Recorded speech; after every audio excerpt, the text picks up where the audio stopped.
اول حاجه الاخوان نقدر نهضر لكم على الاضاءه، نتمنى ان الاضاءه تكون مزيانه وكل شيء واضح وهذاك. المهم اليوم القصه ديالنا الاخوان قصه اللي استثنائيه، قصه اللي فيها واحد العبره اللي زوينه بزاف صراحه، فيها واحد العبره اللي رائعه ورائعه جدا. صراحه ملي سمعت القصه قلت والله تنسردها لكم ونعاودها لكم بالطريقه ديالي، ونتمنى انها تنال الاعجاب ديالكم. القصه اللي كتهضر على واحد الشابه، او لا ربما تقدر تهضر على بزاف ديال الشباب اللي ربما يكونوا كيعانيو بحال هاد الامور اللي غتسمعوا في هاد القصه هادي اللي وقعت مع هاد البنت هادي. وصراحه انا كنسمعها والله الا تاثرت بها، وقلت والله ما نفلتها حتى نجي نعاودها لكم، ونتمنى ان تنال الاعجاب ديالكم. تخيل معايا، انا نبدا لكم بواحد اللمحه بسيطه عاد ندخل في اطوار القصه. تخيل معايا ان العائله ديالك تخلى عليك، اي، وبالاحرى تبيعك باش انك تحيدك من الفقر والميزيريا. ولكن العائله ديالك لو كانت عارفه شنو غيوقع لك ما كانش غدير هذه الخطوه هذه. لهذا الاخوان كمل معايا القصه حتى الاخير، وكان على يقين ان القصه غادي تنال الاعجاب ديالكم وغادي تعجبكم بزاف. كما كنقولها في اي فيديو، انا راه ما كندير لا مونتاج لا والو، يا اما كنسمع القصه وكنتمعن فيها مزيان وكنجي نعاودها لكم، يا اما كنكون قريتها وكنقراها بزاف ديال المرات وكنجي نسردها لكم بالطريقه ديالي. ونخليكم دابا تعيشوا الاجواء ديال هذه القصه هذه. القصه غنعاودها بلسان ديال، يعني بلسان بنت، باش انكم تمشيو مع القصه وبالاطوار ديالها خطوه بخطوه. انا كنتمنى ان هذه القصه نوصلوا فيها ولو 1000 لايك، ما كنطلب زعما بزاف صراحه، لان القناه مازال جديده، بغينا شي 1000 لايك او حتى 500 لايك باش نكبروا العائله ديالنا وتكبر لا فامي مع بعضياتنا. ندخلوا في الاطوار ديال القصه. انايا واحد الانسانه اللي في العمر ديالي 15 سنه، انسانه اللي شفت المعاناه وعشت في واحد البيئه ديال الفقر وديال المعاناه مع العائله ديالي. نتوما عارفين بحال اي عائله اللي ما عندهاش واحد الامكانيه ديال الدخل ضروري كيكونوا عايشين في هذه المعاناه، ربما بحالي وربما اكثر مني. انا غنسمي راسي اميمه باش انني نسرد لكم هذه القصه هذه وتفهموها بالاطوار ديالها والامور ديالها مزيان. انا اميمه كنت عايشه مع الاب والام ديالي في واحد الدار اللي صغيره، واحد الدار اللي فيها بيت، كوزينه وطواليت حاشاكم وواحد المريح صغيور. العائله ديالنا ما كانتش بحالها بطبيعه الحال، وهذا الشيء هذا اللي خلاني انني نسرد لكم القصه ديالي اليوم. العائله ديالنا ما كانتش بحالها. تخيل معايا ان الاب ديالك والام ديالك يتفقوا باش انهم يبيعوك او لا يعطوك لواحد العائله، يعني وياخذوا منك واحد الاجر، واحد العائله اللي غنيه. وهذا الشيء اللي وقع. الام ديالي فاش كانت باغا تعطيني هذه العائله هذه كانت كتعطيها لي وعينيها مغرغرين بالدموع، اولا بالاحرى كتبكي بواحد البكاء اللي شديد ولكن ما كتبينوش، انما كتبكيه في الداخل ديال القلب ديالها. ايها الاخوان، من بعد ما العائله عطاتني، العائله ديالي عطاتني لهذيك العائله الغنيه باش انني نمشي ونسكن معاهم، وكنت غنمشي نسكن معاهم في كازا. اي، بطبيعه الحال مشيت مع هذيك العائله. صراحه ما نكذبش عليكم، هاد العائله هذه كانت واحد العائله اللي ما نكذبش عليكم داروني بحال البنت ديالهم، كبروني وقراوني، يعني بالاحرى ماشي قراوني وانما يعني كانوا كيعاونوني. بعض المرات كنضطر انني نقطع الفيديو لاني كما قلت لكم الاخوه راني ما ساكنش بوحدي، وملي كنبقى نهضر بعض المرات كيخرج شي واحد من البيت ديالو ولا شي حاجه كيبقى يهضر سواء مع عائلته سواء مع صاحبته سواء مع شي حاجه، كيدير لي الديرونجمون صراحه. المهم الاخوان نكمل معكم. كيف ما قلت لكم كانوا كيقريوني اولا بالاحرى يعني كيعطوني، كيوروني بعض الكتب باش اني نعرف الحياه كيفاش ماشيه، لانني واحد الانسان اللي ما قارياش، واحد الانسان اللي مازال صغيره، واحد الانسان اللي في العمر ديالها 15 سنه يلاه كتشوف الحياه، يلاه باغيه تشوف بزاف ديال الامور. صراحه انا كنت كنخمل مني كنطيب، مني كندير التصبيط، مني كنسيق لهذوك الناس، وداروني بحال البنت ديالهم. ضربت معاهم عامين. صراحه انا ما بقيتش حامله انني نبقى خدامه يعني دائما. انا فاش كنت كنخرج دائما كان كيجيني يعني واحد الشخص وكيحاول انه يهضر معايا بحال انه باغيني وباغي يتزوج بيا ولا هاد القابيل هذا. انا بنت عندي 16 سنه، في ديك الوقيته كنت يلاه ضربت العام مع هاد الناس هادو وكان العمر ديالي 16 سنة كيف ما قلت لكم. 16 سنة مازال الإنسانة ما عارفاش حتى الزواج بين قوسين شنو هو. ولكن أنايا ملي كنشوف هاد الإنسان دائما كيتقرب ليا، قلت علاش ما نعطيهش فرصة. ماشي هو أول واحد ولا ثاني واحد. أنا أميمة ما غاديش نكذب عليكم، أنا واحد الإنسانة اللي ربي عطاني واحد الجمال اللي طبيعي، واحد الجمال اللي زوين. أي واحد كيشوفني كيعشقني لأنني كنت زوينة. وهادشي كنقولها لكم ماشي باش نتفخر عليكم، وإنما هادشي اللي عطا الله، وهذه هي الصفة اللي عطاني الله سبحانه وتعالى. واحد الجمال طبيعي. واي واحد كان كيشوفني في الزنقه كيتبسل عليا، ولكن قلبي ما ارتاح حتى شي واحد، حتى ارتاح لهذا الشخص هذا. ولكن هذا الشخص هذا لو كنت عارفه شنو غيوقع ليا معاه ملي غنتزوج به، كنت ربما ما كنتش غنفكر نهائيا انني نتزوج به. انا جايكم.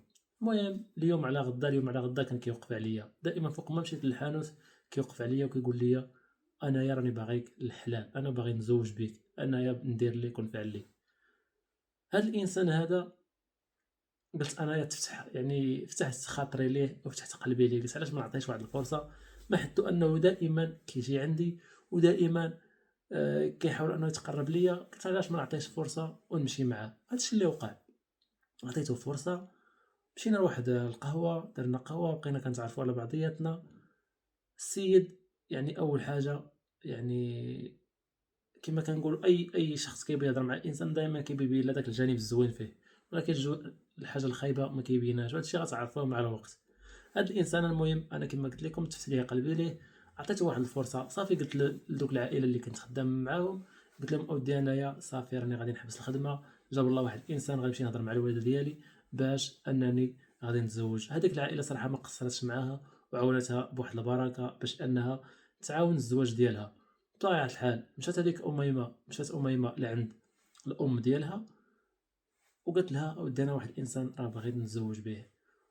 وبالأحرى هاد الشخص هذا اللي تعرفت عليه راه كبير عليها ب 22 سنة. هاد الشخص هذا في العمر ديالو 40 سنة، والبنت في عمرها يلاه 16 سنة. يعني بيناتهم 24 سنة، ماشي حتى 22 وإنما 24 سنة، يعني اللي فرق اللي كبير بزاف. غيكون فرق في العقلية وفرق بزاف ديال الأمور. الأم ديالها ملي سمعات ان كبير عليها ب 24 سنه قالت لها لا، ما من الاحسن ما تزوجيش به. ولكن البنت صرات على الام ديالها وقالت لها انا ضروري خصني نتزوج بهذا الشخص هذا. بطبيعه الحال الام ديالها ما قدرتش انها تقول لها لا والو.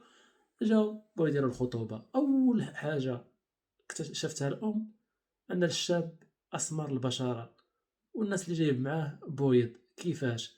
بقات كتحكر على الام ديالها، قالت لها انا ودي انا هذا الزواج هذا او هذه الخطوبه هذه راه ما بانليش فيها البلان، راه بان ليا شي حاجه ماشي هي هذيك. قالت لها البنت الا ربما راكي عارفه جا شبه جدو، عنده شي جدو سمر اولا شي حاجه. المهم داروا عين ميكا بحال ما شافوا حتى شي حاجه. داز داك الخطوبه، من وراها بواحد المده اللي قصيره عطاها باش انها تشري حويجات ديالها والمسائل، تزوج بها. فاش تزوج بها هنا كانت الكارثه.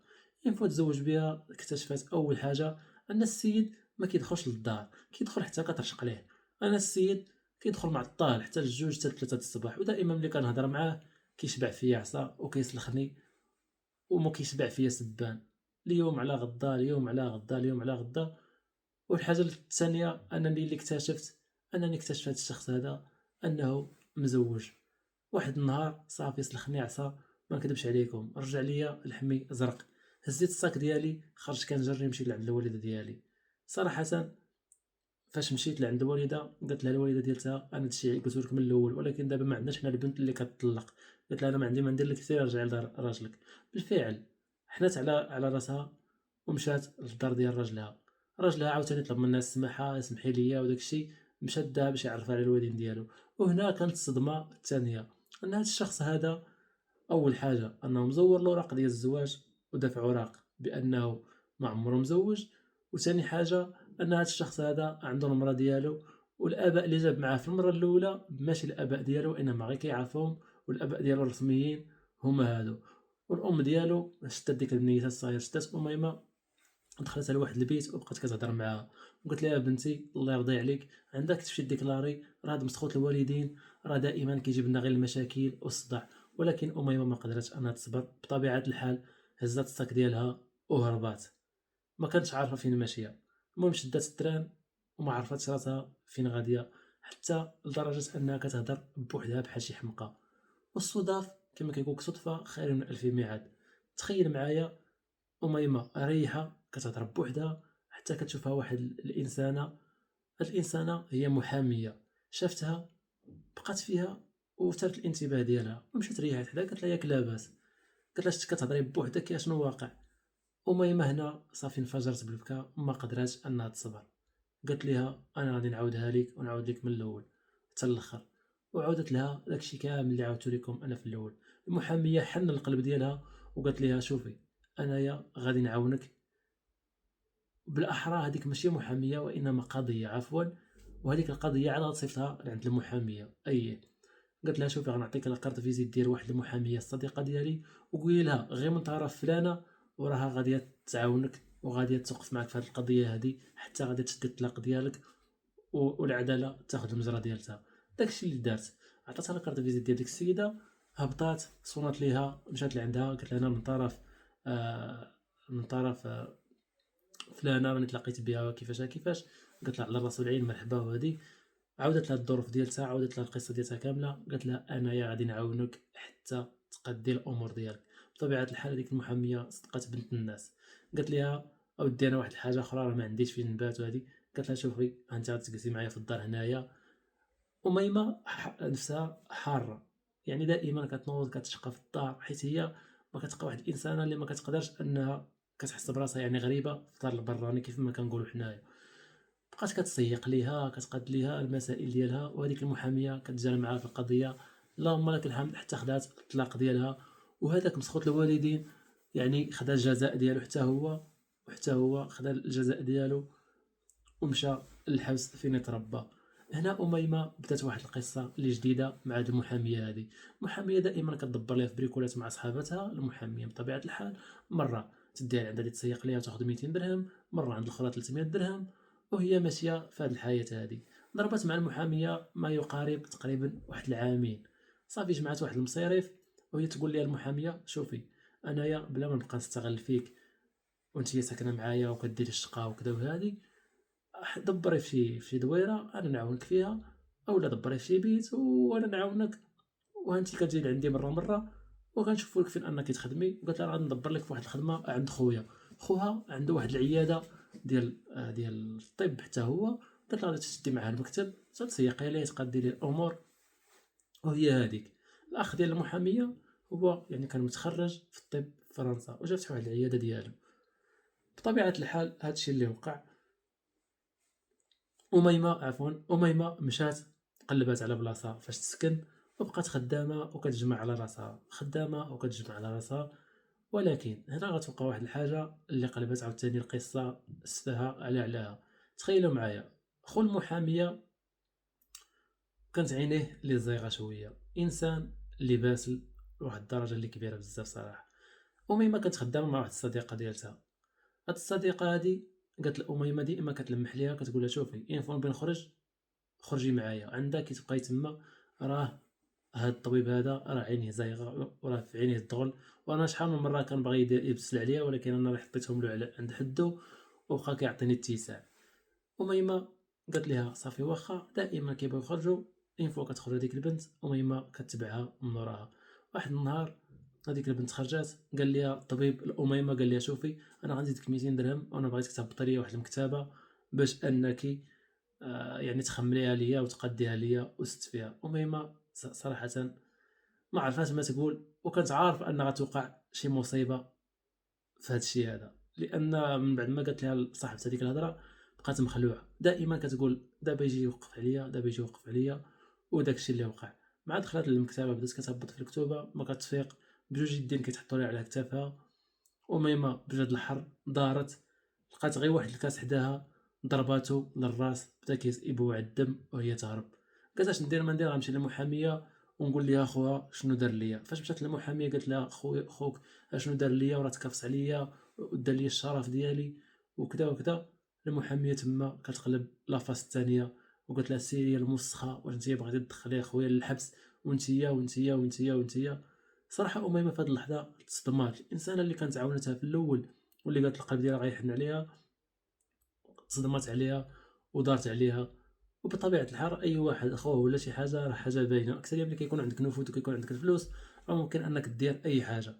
وميمة في هاد اللحظة هادي دارت بها الدنيا وما عرفات ما دير، كانت خارجة وهي تمشي ديكلاري، مشات ديكلارات عند البوليس، والبوليس ديجا قالوا لها ودي انت راه عندك، راه دايرين فيك ديكلاراسيون بانك ضربتي السيد وبانك باغيه تسرقي ليه الفلوس ديالو، وكي كنتي باغيه تسرقي ليه اكثر من 10 ديال المليون في المجر.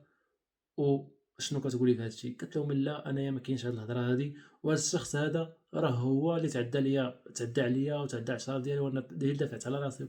قالوا لها البوليس ودي شنو غادي نقولوا لك؟ المهم الا بغيتي تكملي القضيه حنا غنكملوها معاك، ولكن غننصحك ان القضيه راه ضدك حاليا، وراه يعني اي حاجه راه ممكن انك تمشي فيها نتيا. شفت تعيات قالت خليفه على الله، الله اللي غادي ياخذ لي الحق ديالي. بطبيعه الحال مشات للدار ديالها كيف العاده وخرجت عاوتاني كتقلب من هنا ومن هنا. الحمد لله أميمة جاب ليها الله واحد الشركة ديال الاستكاك الحديدية، يعني كانت كتخدم يعني كتنيطويي كما كنقولوا الترانات، كتدخل كتنيطويي تمايا مرة كذا. واحد النهار وهي خارجة كتصادف بواحد الصاك، هاد الصاك هذا ما كانتش عارفة شنو فيه. المهم خرجات هزاتو معها مشات للدار، خلاتو في الدار كانت كتقول مع راسها هاد الصاك هذا واش نردو شنو ندير بيه. وقالت مع راسي الا مشيت انايا خرجت دابا وهزيت الصاك وقلتها لديك البنت اللي معايا خدامه معايا او لا اي شخص خدام معايا غادي ربما يطمع. انا ما قلتش لكم بعدا اصلا اشنو لقات في الصاك. فاش مشات للصاك وهزاتو وداتو معاها للدار وانفسرت الخدمه ديالها بطبيعه الحال، حلات الصاك. تخيلوا معايا شنو كتلقى الزرقاء، خذ الزرقاء اي الصاك فيه اكثر من 100 بليون ديال السنتيم، فيه باسبور وفيه شي شيكات مسنيين. تخيلوا معايا يعني تقلبات الحياة ديالها من وحده اللي كتعاني وكضرب تماره لوحده اللي يعني يسر عليها الله ولقات واحد الكنز اللي كبير. ولكن المهم في النظر ديالكم غادي تاخذ داك الصاك، غادي يجيها الخطر ديالها انها تاخذ فلوس ديال الانسان؟ لا لا لا. هي في ديك اللحظه فاش داتو للدار وقلباتو لقات فيه الفلوس كانت كتقول مع راسي ناري الا مشاو شافوني الكاميرات ناري شنو غيوقع. السيد اللي طاح ليه الساك دار ليهم الشوهه تمايا، مشى ديكلارا الروينه. المهم مشات هي للخدمه خدامه عادي، جاب الله ان ديك البلاصه اللي كانت خدامه فيها هي ما فيهاش الكاميرات وما شافها حتى شي واحد. ولكن هي قلبها اللي كبير وكيحن، مشات هزات باسبور شافت السيد عرفاتو في الصوره ديالو كيفاش داير، بقات كتقلب عليه حتى لقاتو وهي تصونيلو. قالت له واش انت هو فلان؟ قال لها قالت له الامانه ديالك، قالت له واش مشى لك شي صاك ولا شي حاجه؟ قال لها مشى ليا الصاك. قالت له الامانه ديالك راه في الحفظ والصون. السيد ما فهم حتى شي حاجه، جا لعندها كيجري عطاتو الصاك. السيد بقى كيبوس ليها في راسها وفي رجليها. قال لها المشكله راه ماشي في الفلوس، المشكله في داكشي اللي وسط من الصاك، الاوراق ديالي وخصني عاود طلع وهبط، وانتيا راكي درتي فيا واحد الخير اللي كبير بزاف وربنا يسهلك. هاد السيد هذا جبد واحد الرزمه ديال الفلوس وهو يعطيها لها، الرزمه الاولى الرزمه الثانيه الرزمه الثالثه، عطاها تقريبا كل رزمه فيها 2 ديال المليون اللي هي 6 ديال المليون ديال السنتيم.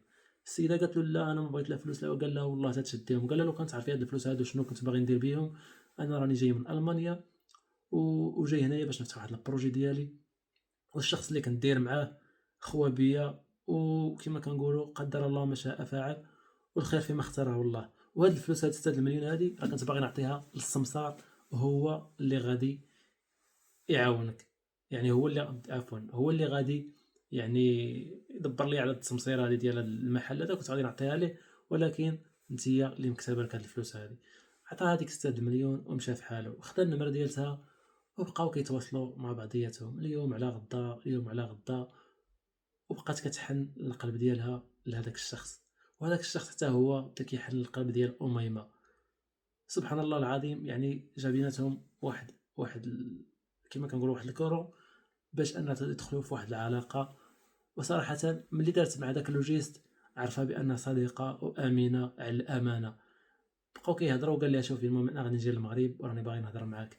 جات المغرب، جا المغرب مشى قدا شغالو، ملي رجع داروا معاه هو واحد القهوة، بقات كتعاودي على المشاكل ديالها، قالت له ودي انايا شنو عندي، حتى هو بدا كيعاود ليها، قال لها انا راه حتى انا كنتمزوج وعندي بنيه ديالي، عندي العائله ديالي في المانيا وهذه.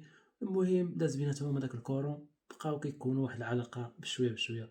قالت ليه اودي انا راه مبقاتش عندي ثقه في الرجال، ومبقيتش حامله حتى انني نرتبط مع شي شخص، ولكن نتايا سبحان الله العظيم ما عرفتش حن قلبي ليك، وبقيت كنهضر معاك، يعني ماشي اساس انني نرتبط انا وياك، وانما غير يعني بغيت واحد الانسان اللي نعاود ليه الظروف ديالي ونعاود ليه هاد المعاناه اللي عانيتها.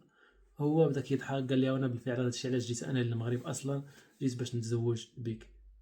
هنايا أميمة ما فهمت والو، قالت له صدمتيني بهاد الهضره هادي، وجاتني صراحه على غفله، تما قبلات باش يتزوج بها.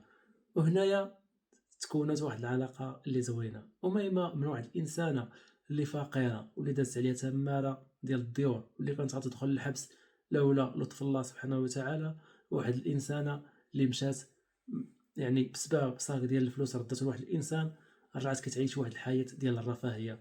هاد السيد هذا انا ما قلتش لكم السميه ديالو، خليها هكا مجهوله احسن، داها معاه لالمانيا. أميمة واحد الانسانه اللي العقل ديالها تبارك الله عليها خفيف وواعي، دخلها لي كورس ديال الالمانيه مده ديال عامين، بقات كتهضر الالمانيه مزيانه، وانسجمات معاه، ودخلت معاه يعني في سوق ديال الشغل، وكتصدم بان هذا الشخص هذا واحد الانسان اللي غني وغني بزاف. وهنايا الاخوان كتسالي القصه ديالنا، قصه ديال أميمة، قصه اللي فيها واحد العبره اللي كبيره بزاف، قصه ديال اي شاب او لا شابه. ما غاديش نقول لكم انا غير شابه بوحدها، ولا ديال اي شاب او لا شابه كيدوز عليه سكارفيس في الصغر ديالو، ولكن في الكبر ديالو ربي راه داكشي اللي قدروا لك الله غيوصلك. ما عليك الا انت انك تجاهد، وانك دير واحد المجهود، وكون على يقين ان الله سبحانه وتعالى راه ما غاديش يضيعك في هذه الحياه هذه. واخا تكون كدير اللي بغيتي دير، دائما خلي يعني الفكر ديالك والقلب ديالك مع الله سبحانه وتعالى، وقول ان الله على كل شيء قدير. نقول لكم الخوت تهلاو ليا في راسكم، ولا وصلتي حتى لهنايا انا عارفك انك متابع حقيقي، وانك بعد القناه انا تطلع، وان الطريقه ديال السرد ديالي عجباتكم. بيس ليكم الخوت، تهلاو ليا في راسكم، كنحماق عليكم وما عليكم. باي باي.